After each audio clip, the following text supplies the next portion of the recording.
Okay, thank you very much. Good morning, everybody. My name is Chris Holtz, and I'm the president of the Edmonton and Northern Alberta chapter of Crime Stoppers.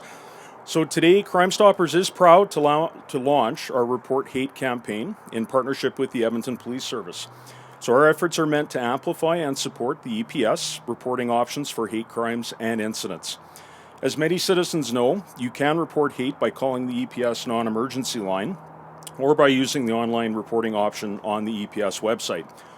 We know, though, however, overall that incidents of hate are underreported and some may not feel comfortable coming forward. So we want to reinforce that you can also report through Crime Stoppers directly, and I want to stress that Crime Stoppers is always anonymous. At Crime Stoppers, we will never ask for any personal or identifying information. We don't use call trace, caller ID, voice recognition, or any sort of tracking systems. And you will never be asked to appear in court or to talk to lawyers or police. Crime Stoppers is a great option for people who may have witnessed or have information about a hate crime or incident. The Crime Stoppers phone number, website, or P3 Tips app can be used to provide tips about hate crimes or non-criminal hate incidents. For your safety, any emergencies should still be reported by calling police directly. So in the coming weeks, you will see ads like the one in the bus behind me, as well as within the LRT system. With these highly visible ads, we hope to raise awareness in the community of Crime Stoppers as another option for reporting hate. I'd like to thank the Edmonton Police Service for their partnership on this campaign, and importantly, the Government of Alberta for their financial support of this campaign and Crime Stoppers in general. And with that, I'd like to invite Minister Ellis to provide comments. Thank you. Thank you. Good morning. Thank you to Chris Holtz, President of the Board of Directors, Crime Stoppers Association of Edmonton, Northern Alberta, for the introduction. I know Crime Stoppers was certainly a valuable tool when I was working the streets many years ago.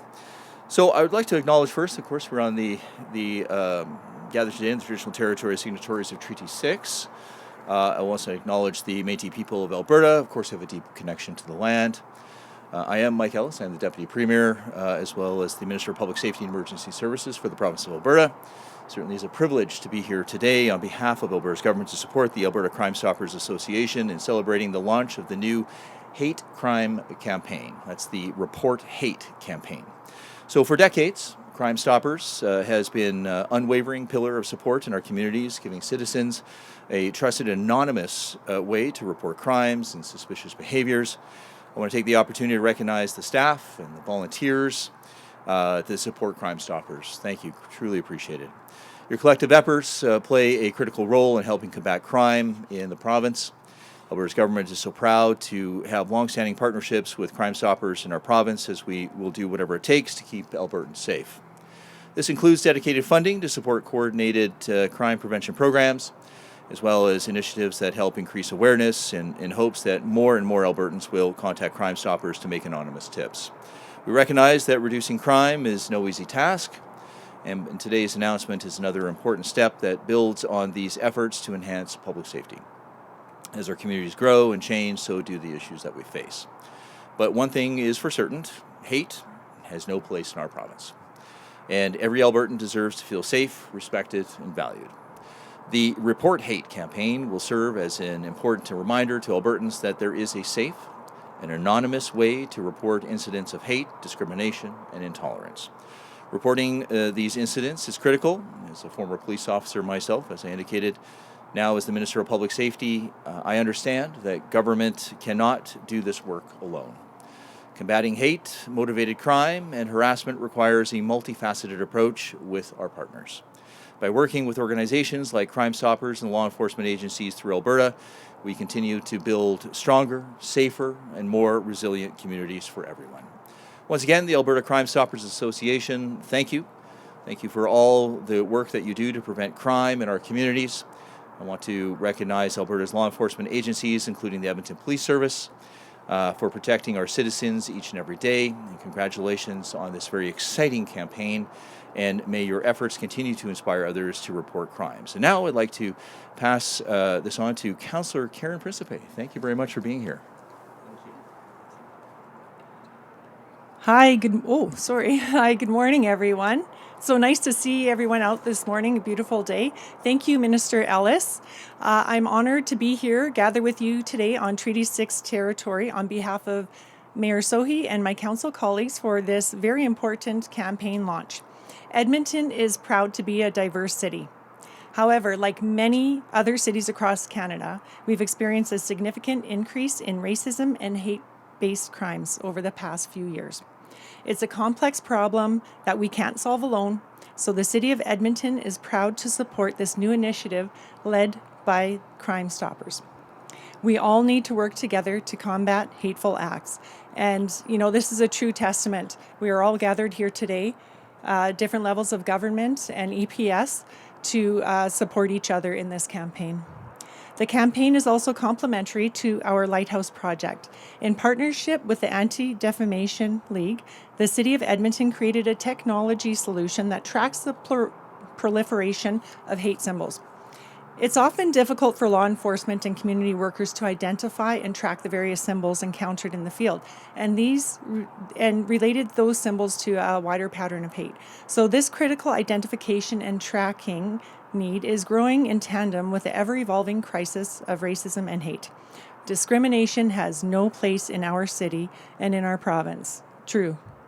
And when Edmontonians take an active role in community safety, we can accomplish so much more. I thank the Edmonton Police Service and the Crime Stoppers Association of Edmonton and Northern Alberta for empowering Edmontonians to make a difference. Meaningful change is underway, and we will continue to uncover the best solutions to target these crimes. And over time, our collective efforts will help improve safety and well-being for all of us. I'd now like to invite Edmonton Police Service Deputy Chief Devin LaForce to share a few words.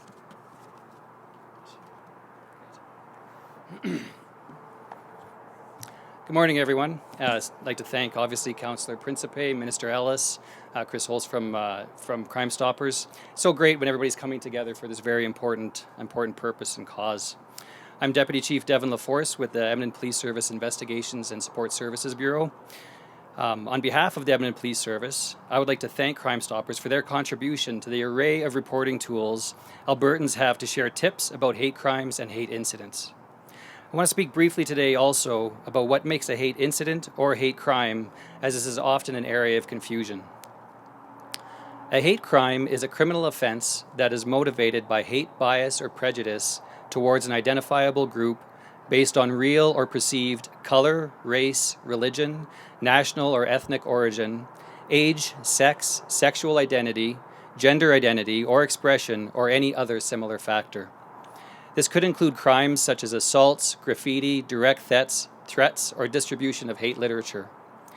Hate incidents are actions that are defined by the same criteria as a hate crime, but while they may be offensive, they are not criminal as defined by the Criminal Code of Canada. An example of a hate incident could include the uttering of racial slurs or comments that we all recognize as absolutely unacceptable, but nevertheless, they are not criminal. And however, it's still important for our investigators to track hate incidents, even if we can't lay charges. We understand that a hate incident can still have a serious impact on an individual, as it can cause fear to the individual and to the community. Tracking hate incidents help us gather information and monitor those responsible for these incidents of hate who may later escalate their behavior. It also offers us an opportunity for intervention and education of the individual exhibiting hate. The information we gather about hate incidents can further help us allocate resources accordingly, as the data can indicate those trends or emerging issues that we need to respond to.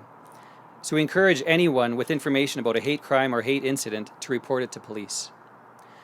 Reporting online on the EPS website or anonymously through Crime Stoppers are great options.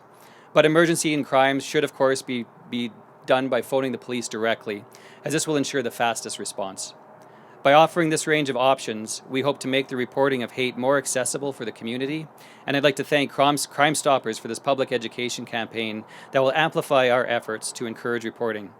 Edmonton is a diverse city, and there is no place for hate here. Thank you. We'll now take your questions.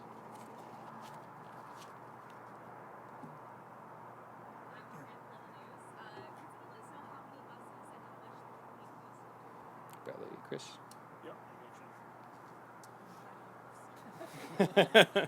Yeah, so basically the campaign in total, it is going to be two buses that will be marked throughout the city. They're going to be on select routes. And then we also do have some placards or posters that are going up within the LRT system as well. I believe some of those have already been out. In total, campaign cost is around $35,000 for the actual printing, and then for the run, which will go about 8 to 12 weeks, kind of depending on when everything gets taken down. So.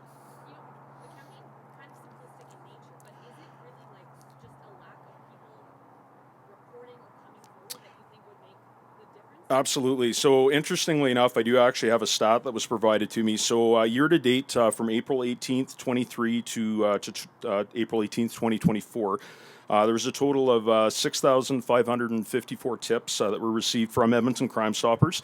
And out of that total, only 29 were related to hate crimes. And as I mentioned, we definitely know that these incidents are happening. But I think that a lot of community members, they have that fear, obviously, of reporting. They don't want to be shown to be kind of being the reporting party. So that's why we figured that this campaign would be a good step to hopefully getting some more of those reports coming in, and obviously doing it anonymously. Let me expand on that.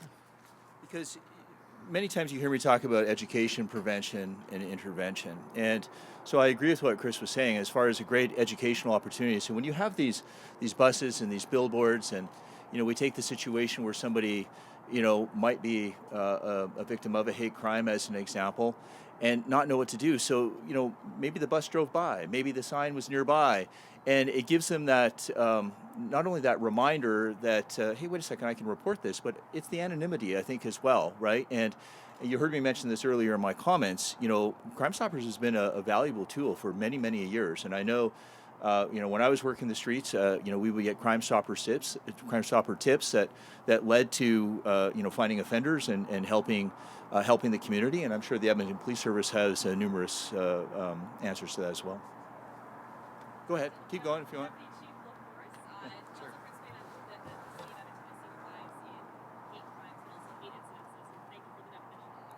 Yes.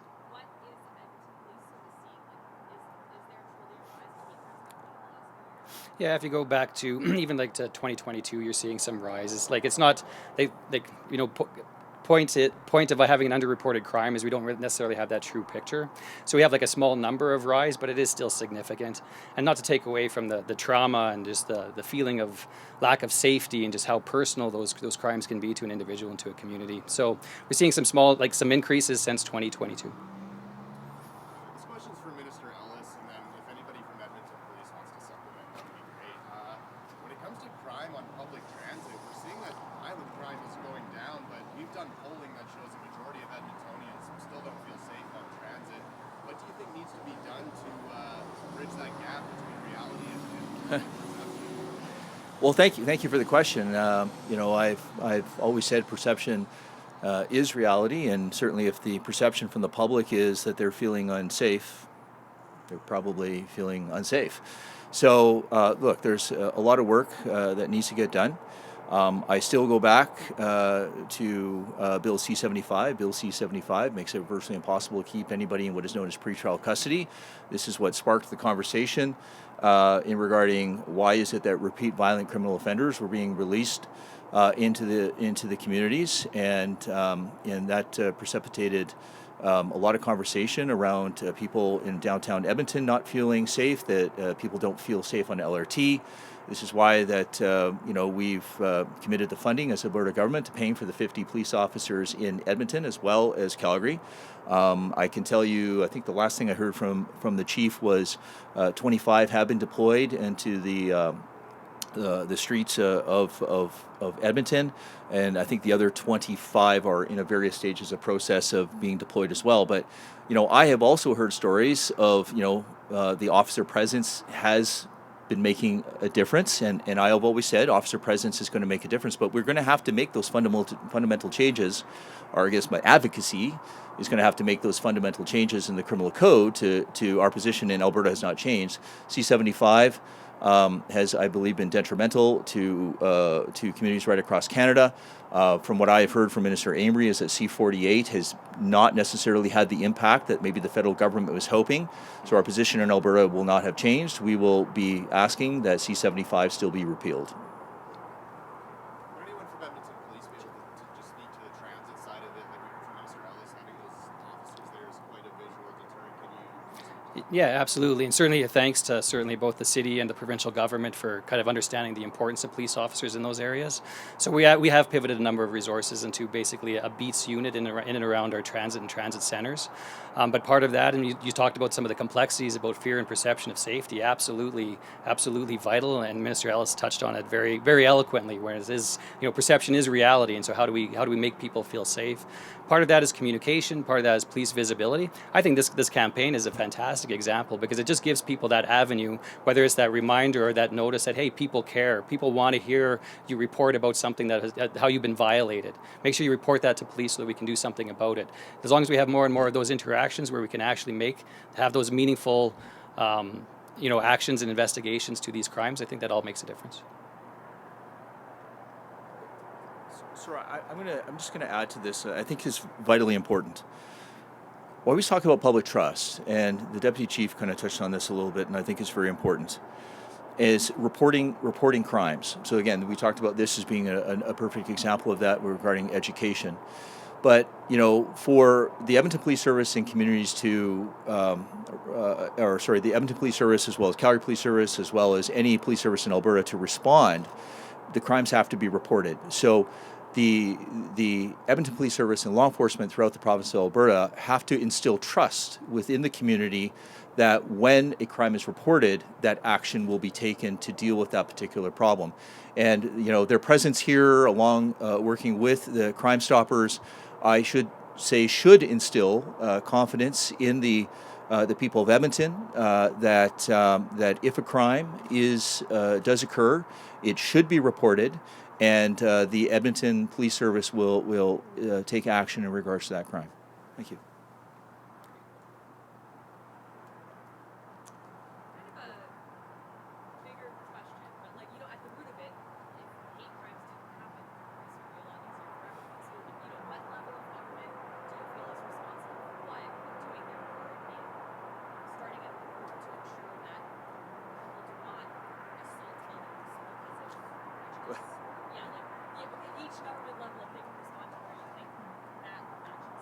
I think that's a university course, if I'm not mistaken. Thank you for the question. Look, I think everybody has a part to play in this. All police services.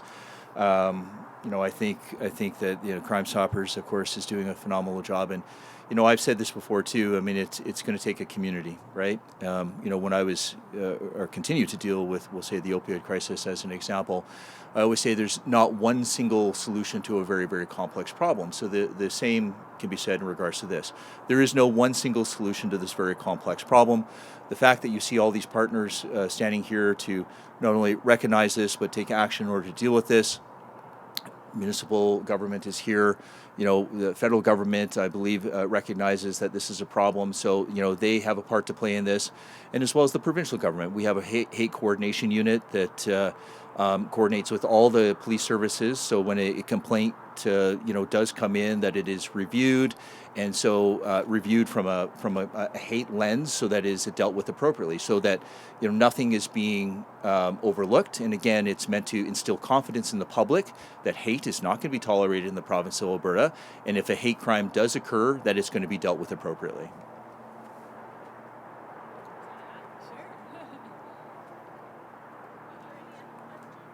Yes, thank you, Minister Ellis. I agree. This is really a team effort. It takes all levels of government. We have the provincial government here, the municipal government representing today, and we understand it is all of our responsibilities. It's a team effort. We need to work together. No saying it's somebody else's responsibility. It's something that we need to do together. And thank you to our partners, Edmonton Police Service, Crime Stoppers. This is, as you said, it's a community that needs to come together, and you're right. It would be great to stop it where it starts.